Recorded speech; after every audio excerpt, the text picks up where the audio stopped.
бір жасағаннан шығатын өте биік болып шығатын бисквит дайындайтын боламыз. Менің каналыма тіркеліп, комментарий жазып, лайк басуды ұмытпаңыз. Алдымен бізге жұмыртқа қажет болады. Жұмыртқаны ағынан және сарысынан ажыратып аламыз. Және де ыдыстарымыз міндетті түрде құрғақ болуы қажет. Миксердің басы да құрғақ болуы қажет.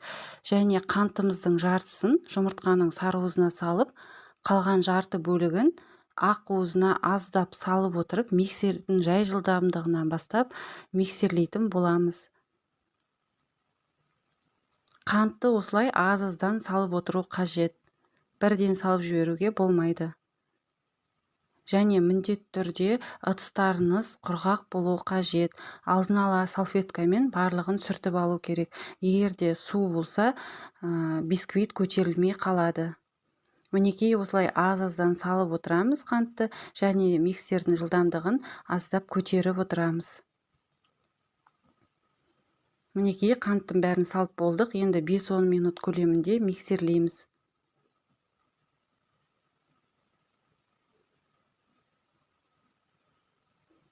Мінекей осындай әппақ көбік болуы қажет, және миксерді көтерген кезде осылай түспеуі қажет.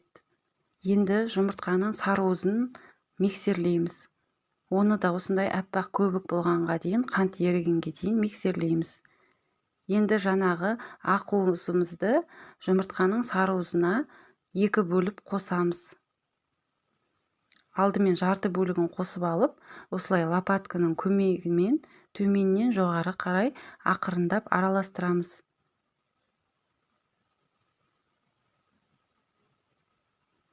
Енді қалған бөлігін салып, дәл осылай төменнен жоғары қарай араластырып жасаймыз. Бисквиттің көтеріліп, биік болып шығуы осы ақуыздың жақсы миксерлеуіне байланысты.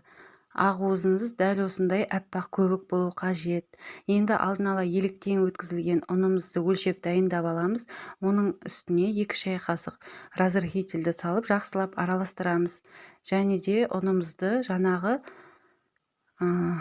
массамызға аз-аздан қосамыз.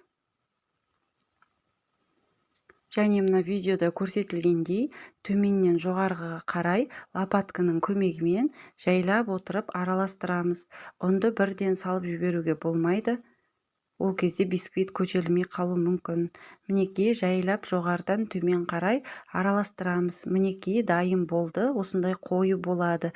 Енді формамызға пергамент қағазын төсейміз. Менде форманың диаметрі 24 диаметр. Егер қатты биік болып шықсын десеңіз, 20 немесе 22 диаметр форма пайдалансаңыз, бисквит өте биік болып, жақсы болып шығады. Мінекей осылай барлығын салып, бетін тегістейміз. Және пешімізді осы уақытта 170 градусқа қыздырып дайындап аламыз. Мінекей дайын болды. Кішкене осылай ұрғылап жібереміз, бір тегіс болу үшін. Енді қызып тұрған пешімізге 170 градуста 30-35 минут көлемінде пісіреміз. Ол сіздің пешіңізге байланысты.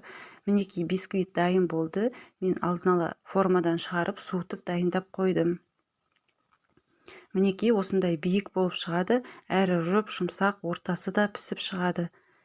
Сіздерге жасап көруге кеңес беремін.